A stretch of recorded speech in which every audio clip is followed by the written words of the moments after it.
The third episode on getting your first Airbnb and starting your business is going to be on licenses and permitting. Now, this is an extremely important step just because every single city has different licenses and regulations. In your city, you're going to want to look for short-term rental laws, what the zoning looks like, what the licensing looks like, and what the tax requirements are for your city. You're going to want to look to see if your city even allows short-term rentals, what the tax, licensing, and regulations demand for your unit, and whether or not there's zoning restrictions, and if there are, what they look like.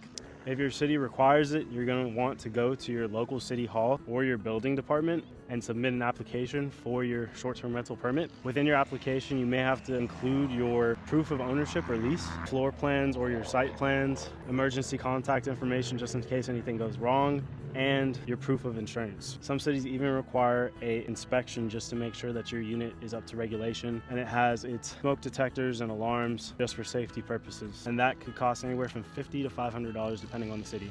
With rental arbitrage, it's absolutely a non-negotiable that you have it in writing to operate out of that unit within the lease.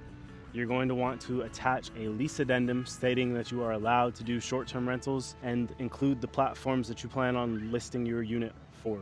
If you skip this step, you can be evicted from your unit and fined as well, so make sure that you include this. And if it's required in your state, you're going to need to set up a tax collection if it's required. However, Airbnb and VRBO, depending on the city, will typically take out this tax from each stay and submit it for you.